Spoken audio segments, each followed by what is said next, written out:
Hey guys, DTOverlord here, and I'm gonna start doing a Let's Play of the Spyro Reignited Trilogy. I tried doing a stream of this earlier, but I had some internet issues and just a whole bunch of other stuff happened, so I decided to host a Let's Play series of it instead. Now, for those of you who somehow don't know by now, this is a remake of the first three Spyro the Dragon games that were released by Insomniac for the PlayStation 1 in the late 90s and early 2000s. And these are games that I grew up playing. I mean, like Christmas of 1998, I got a PS1 console and the very first Spyro game. And I actually credit the first Spyro game to really molding my taste for certain kinds of video games, and I just hold this series very dear to my heart. To this day, it's one of my favorite game series of all time. And when I found out that this game was getting the remake treatment similar to the Crash Insane trilogy that came out last year, I was just automatically sold. The art style was just so vibrant and so full of like life and quirkiness. It really like retained the quirkiness and charm of the original series, and I was just super excited for it. And I actually have played through the entire trilogy before. This is not a blind playthrough, but let me just say that it really just hits the nail on the head. It is the remake that I was hoping it would be. A few technical issues here and there, but all around, this game is just friggin' fantastic. I love it right to bits. And I'm really excited to share this with you guys. So yeah, I'm gonna start right into it. Start with Spyro 1. I am gonna be playing the entire series. I'm getting 100% of the collectibles and all of the skill points. So I hope you guys stick around for that. Let's get started.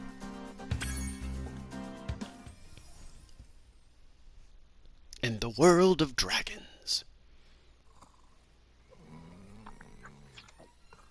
Okay, rolling. It's been peaceful here in the Five Worlds, or is it 6?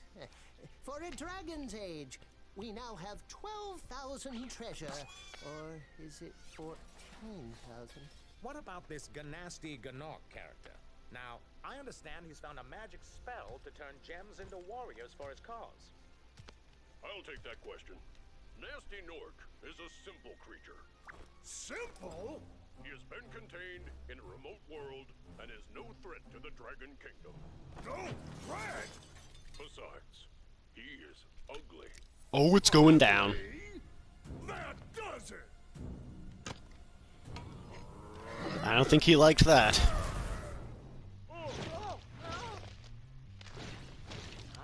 Well. Looks like I've got some things to do.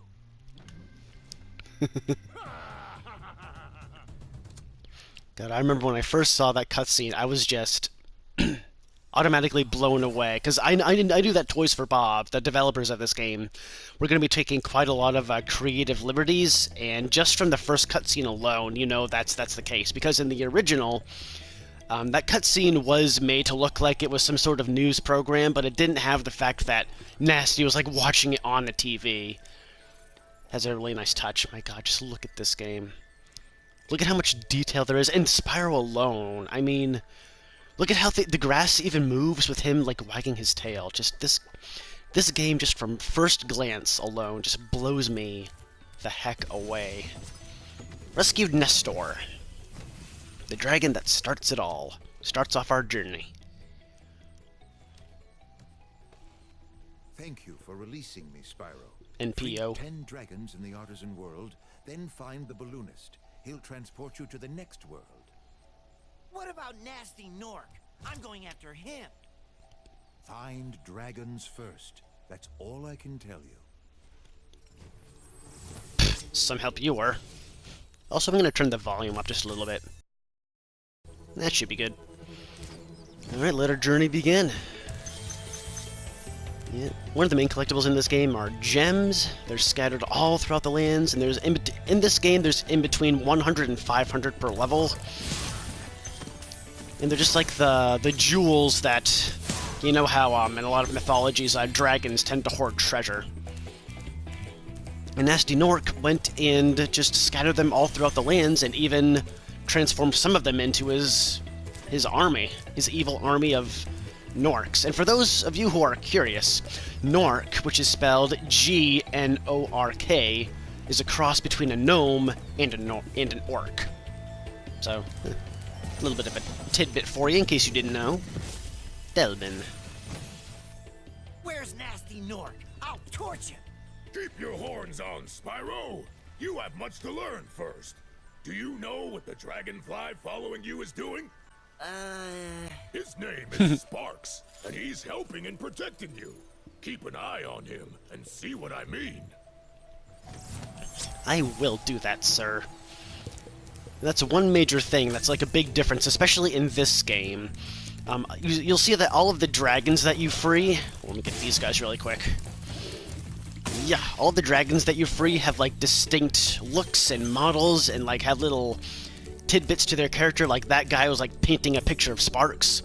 The original didn't have any of that. They had kind of like recycled models that just have slightly different colors and slightly different voices and all that. And they just didn't really have that. They didn't really have the means or like the time or the budget or all that stuff to really have that much attention to detail to make every dragon like so unique. So I think that's a really nice touch that they did there. Make each dragon have their own like personality. Also, I love this.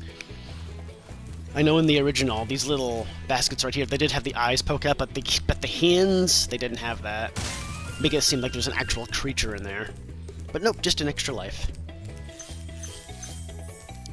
I get to the top of this hill here, see those gems? Just glide over there. And you get a skill point automatically for making that tricky glide. Isn't that nice of the game? I think it is. Out of my way, sheep. Who do you think you are? It just... To give you a scope of this game's attention to detail, you burn all of the grass that's in front of you. I just think that's... It's little things like that that just add up to so much. Alright, let's go to our first subworld, Stone Hill.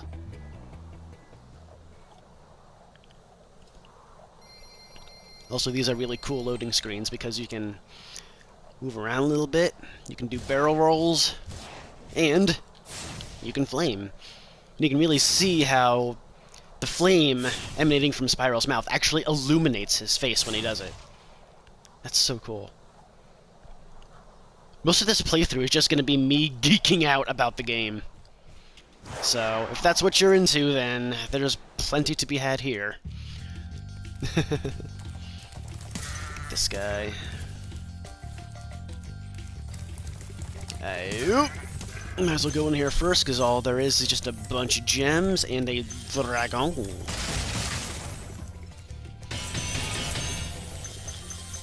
Gosh, this game is just making me relive my childhood in the best way. I love it so much. Lindar. When you free a dragon or step on one of their platforms, you're saving your progress. That could be useful if you run into trouble. Not that you ever run into trouble, Spyro. I think it's cool that he's a tinkerer like that. He loves his clocks. He loves telling time. Well, he probably shouldn't, eat those clocks, because, you know, it's very, time-consuming. I don't know, maybe you can, like, make a little belt that's made out of clocks. That way it'll be a waste of time. Okay, I'll stop now. Get these chests over here. I always seem to miss, like, a gem, like, hidden in a corner somewhere when I play this level. Tricky little twerps. Go. Leave no stone unturned and no chest unbroken. What's your story? Astor. I need to go to Astor. After you've freed all the dragons, pass through this fancy vortex thingamajigger. It'll take you back to the artisan home. But first, let me tell you a story. No thanks. See ya! You'll find out that's like a running joke in this game that Spyro just has no time to sit around and listen to the ramblings of an old coot. Hashtag is Spyro ageist? Not clickbait. God, and just like the water effects, they're just so nice. It really does feel like I'm on a beach. Well, an animated beach, but a beach nonetheless. It's like a beach in a Disney Pixar movie. That's what this game looks and feels like. They just really outdid themselves here. And now that we have a key... See, look at that. I told you, I always miss gems around this area. Now they have a key, we can actually drop down this well. Let's talk to this dragon first, since he's right there. Hello, Gavin. What's the deal? Watch the dragonfly, Spyro. His color indicates his power. When he eats butterflies, he stays strong, like me. Sure. You don't need a tattoo sleeve to prove that you're strong, just so you know. Alright, so this key goes to this lockbox right here. The area behind the return home portal is a pretty easy area to miss, especially for newcomers to this series. Now that we've gone over there and gone over there, let's go over here, where I'm sure more wonders await us. Oh, that's definitely a wonder. I'll address that a bit later on, since we can't quite do anything about it right now. Get rid of these shepherds and their sheep. I almost feel bad for killing these guys. I mean, they're probably just, like... I mean, they don't look like Norks. They actually look like human beings.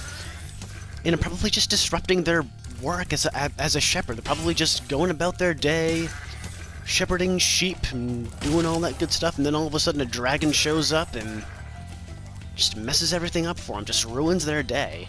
If anything, they're attacking in self-defense, and I'm the bad guy. But hey, that's just a theory. What's up, Gildas? Spyro, my friend. How about a hint It on is gliding? all over you. You bet. For the longest glide, press the jump button at the top of your jump, and try pressing the action button to drop down mid-flight.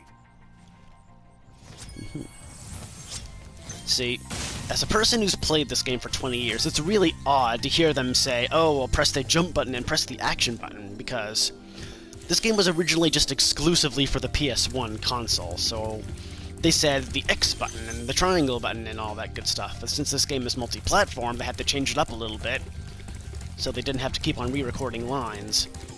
Also, there's this little son of a gun. Dude. They made these thieves, like, crazy fast in this version. There we go. And these blue thieves here have stolen 12 dragon eggs. That's something that's not really addressed in, like, the, in the opening cutscene, but they're there.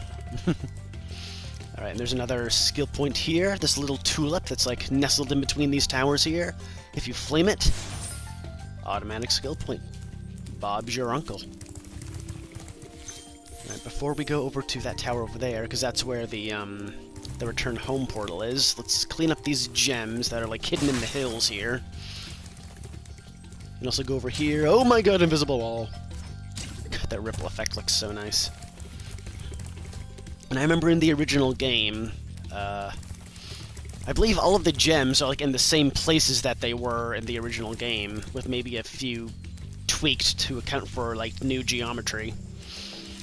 See how that one's just, like, in the grass, just all by its lonesome? In the original, all of the gems that were, like, close to this outer wall here were all clustered around these trees here, to make them a bit more easier to find. Here, that's not quite the case, so makes me wonder why they changed that. They kept the placement of the gems, but not of the trees. That makes it a bit more difficult to find them. But whatever. It's done. I can't complain about it too much since, you know, I just collected those gems. I obviously knew where they were. And this should be the last of the gems, and that's it. That is Stonehill done. Let's get out of here and move on to the next world. Alright, here we are. Now, if you kill these Norks again, the Norks that you've already defeated and retrieved their gem, then they give you these little tiny crystal translucent spheres. And you see that there's a bunch of dots circling my life counter up there in the corner. If I collect enough of those little crystals to do like a complete circle around my face, then I get an extra life for it. How sweet is that, man? Alright, now I just went through over here. Might as well actually go to the portal, which is Dark Hollow. One of the shortest levels in the game, if not the shortest. And here we are. I love the music here, it's so serene. Now this is the first level in which we experience Norks with shields. As you can see, flaming them won't work because they're metal retardant, but if I charge them, then they are easy to take down as pie. Not sure why you would want to take down pie, but whatever. Poor wording on my part, I guess. Bit of a hidden area down here with this big old boar right here. You can see that his front has metal all over it. He doesn't really hurt me, he just knocks me back. But if I flame his booty, there he goes. Oh, you don't scare me. Why are you hurting yourself? You're gonna give yourself a headache. Does ibuprofen exist in this universe? Who knows? What do you got for me, Oswin? If that is your real name. Spyro, wanna know a secret? Use the action button when you want to zoom in and look around. Oh, your secret's safe with me. And what? Do it. There we go. This is kind of like a first-person view for Spyro. Look all around here. This is another great detail in this level, especially. In the original, this is just like a man-made cave with not really a whole lot to it. And here, it's a library, which, you know, something that's like completely unnecessary on Toys for Bob's part, but they just added all these books and all these candles here to just, I guess, make the level feel more lived in and give the level itself more personality, which is always appreciated. I just love what they've done with the place. Just, oh my god. Alright, so again, we have a key, which means that there's another lockbox somewhere around here. And I know exactly where. Right on this platform over here. Give me them sweet gemmers. Gemmity-doo. How are you today, sir? Okay, that's great. Hi-ya! God, there's nothing quite as satisfying as just plowing through a couple Norks.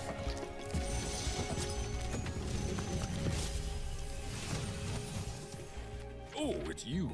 I wasn't sure if you'd escape those annoying little creatures. Of course they wouldn't bother me, but here's a hint. Their metal armor is fireproof, but a charge attack will take care of them.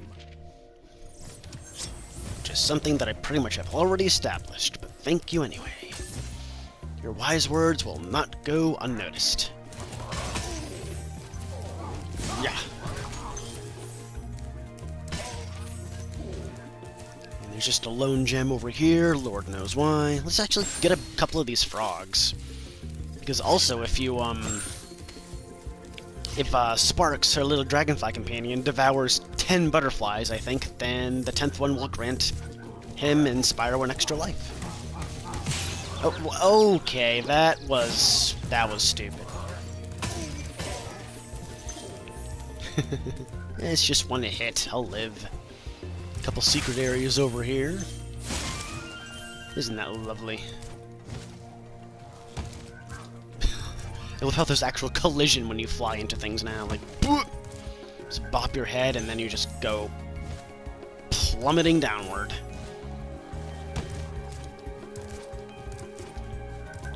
Now you ain't so tough. You and your giant chicken leg. What do you think this is? Sunny Villa and Spyro 3?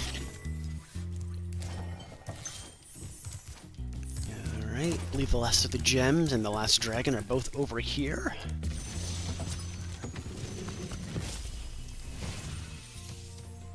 Big enemies like this Nork with the club cannot be charged, but a quick flame, that should defeat them.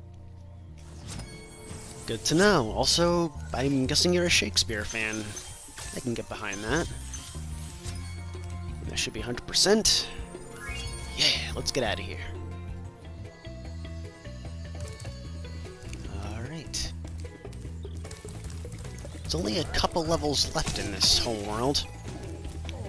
So one thing about this game, it's definitely the shortest of the bunch. It has, like, the most amount of levels. At least I think. Year of the Dragon might have a couple more.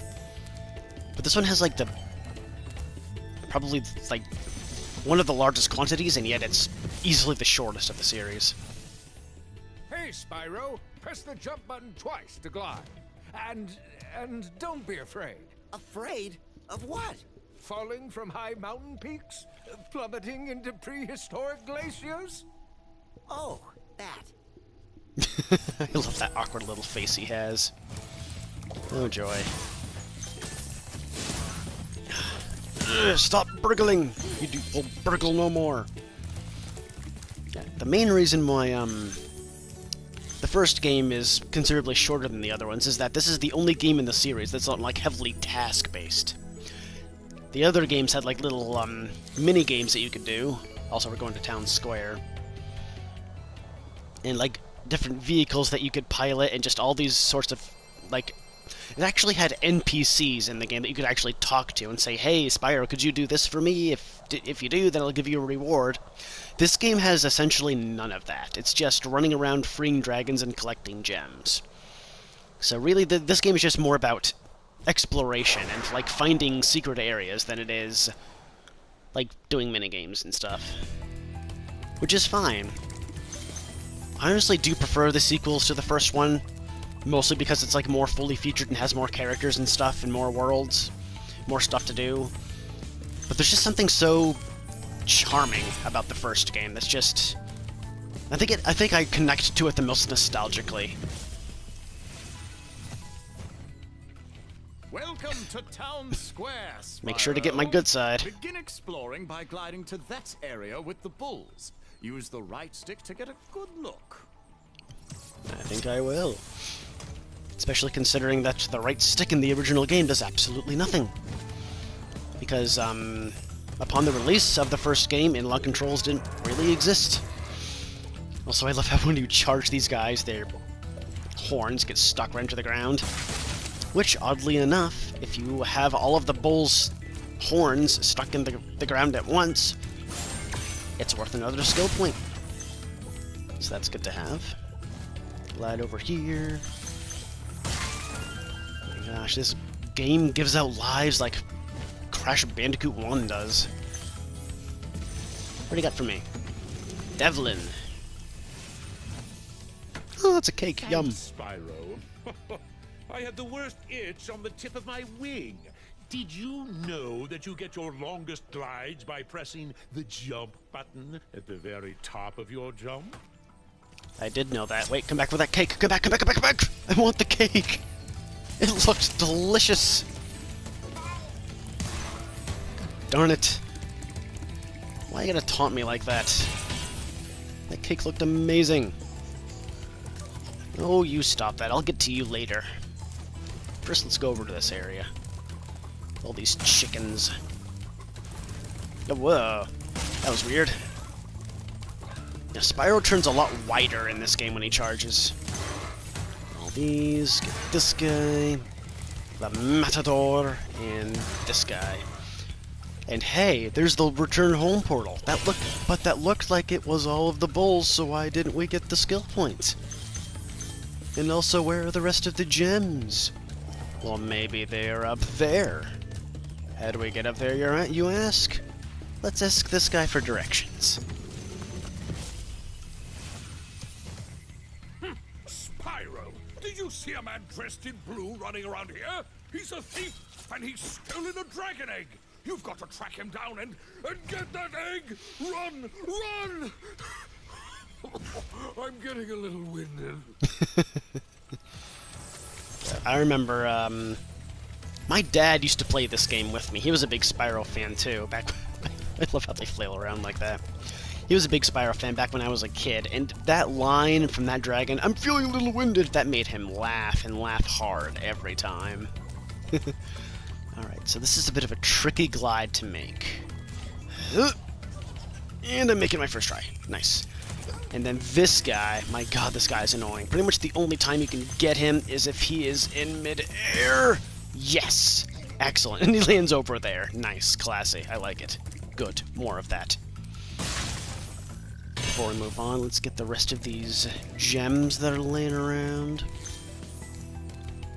Did I miss one down here? Yes, I did. And that's all that taken care of. My god, just look at the skybox. Just the skyboxes just look so vibrant. Makes it feel like it's a big world. Big cohesive world. So well done. And looky, look where I end up. Let's get this guy first and get the skill point. There's that. Get out of here. Awesome. Thor, what have you got for me today? Thank you for releasing me, Spyro. You can always check your progress by accessing the guidebook through the pause menu. Thanks for the tip. Also, oh my god, look at all of them. Oh, that's so satisfying. In the original game, you're gonna hear me make a lot of comparisons to the original game. But in the original game, when a dragon didn't really have a hint for you, they would just say, "Thank you for releasing me." And there's like maybe at least, God, I would want to say at least 10, maybe 15 dragons in the entire game that just say, "Thank you for releasing me." So I'm glad they added stuff like that in there, like, hey, you can access the guidebook through the pause menu, and just little things like that to keep it fresh. But another thing I should point out is that even though that dragon's name is Thor, you know, the frickin' Norse god of thunder, one of the best-known badasses this side of Marvel, in the original game, he had, like, the most pathetic voice. Like, you freed him, saw that his name is Thor, and he's like, oh my god, this guy's gonna be a friggin' macho dude. What does he sound like? Thank you for releasing me! Just that frickin', what's the word I'm searching for? I don't know. Just the difference between the two. The juxtaposition, that's the word. That's what I was looking for. Makes me lol. Alright, there's actually 2 more levels. Get the hell over here. 2 more levels that we can do in Artisans. Right now I'm just going to do 1, and you'll see why later in the playthrough. Pick up these gems here. And what have we got over here? That thing looks threatening. And I'm not sure if I want to go in there. Oh boy. Let him alone! Do that again! The Artisans boss So is excited. through a portal behind me. You can challenge him now, if you feel you are ready. Alright, so yeah, every world, every homeworld, naturally, has a boss that you can fight. And this one is named Toasty. Are we ready for the challenge? Let's find out.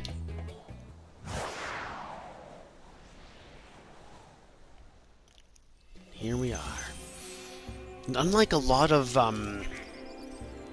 bosses that were in games at this time... Oh god, I hate these things. This one doesn't just, like, throw you right into the battle. It actually... He actually has his own level that you need to fight through in order to get to him. It's something that doesn't return in later games in the series, but I think it's a really cool concept. I kind of wish that they'd have kept it, because I think it's really well done. These, like, freaking dogs are really annoying. You have to flame them twice, and if you're not quick enough, then they'll freaking belly flop on you. These things always used to scare the crap out of me when I was younger. They're pretty threatening now, too, to be real. These things, oh my gosh, they get so close to you. Makes me nervous. They still make me nervous every time.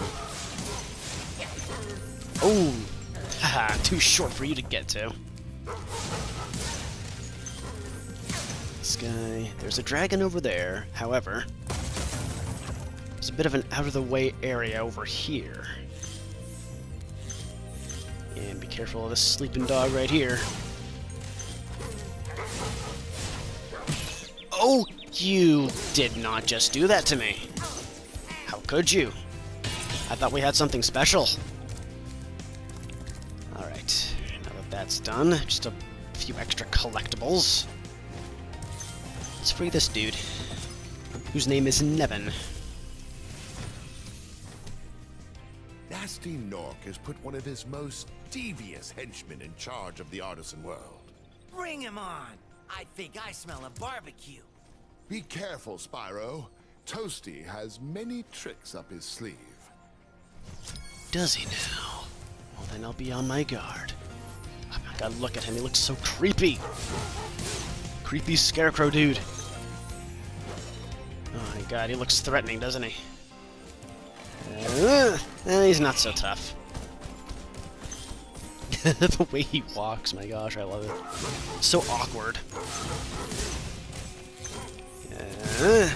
And oh my god, it's just a sheep on stilts. This game was directed by M. Night Shyamalan. Oh god, oh, I usually don't get hit by these guys. Dang. Alright then. One last hit. Ugh. Oh, he was an easy as peasy pie. So much for a boss, huh? Yeah, the bosses in the first Spyro game, even though they have their own level that you need to fight to, the bosses themselves are really not that hard, like, at all. They're all pretty straightforward. The only one that I have, like, genuine trouble with sometimes is probably the boss that's in the 5th world. Because even though he's, like, really simple to beat, he attacks, like, so quickly, and they're really hard to dodge. Alright, so like I said, there is one level left in the Artisans' homeworld, but I will do that a little bit later. For now, let's go into this castle here. Get the rest of the gems. Should be the last 3 down here. Oh, I'm missing one somewhere, so I can't talk to you yet. Hi. Bye. Now, the cool thing about this game that wasn't in the original first game is that this has a gem finder, which is something that makes an appearance in both the sequels. But if you just click the left stick, then Sparks will point to any more gems lying around in the level. It looks like I missed one in this area. Yeah, the tall grass hides gems very, very well in this game, which makes races a bit more difficult. Let's charge our way over to the balloonist, and he will take us to the next dragon world. Wow! I see you've been busy rescuing dragons, Spyro. Okay, now a friend of mine who played this game as well pointed out that even though it's not the same voice actor, the balloonists in this game sound like Stimpy from Ren and Stimpy. And by God, they really do. You may travel to the Peacekeeper's world if you like. Are you ready to go? You bet your booty I am. Look how he still lands on his head when he does that. It's awesome.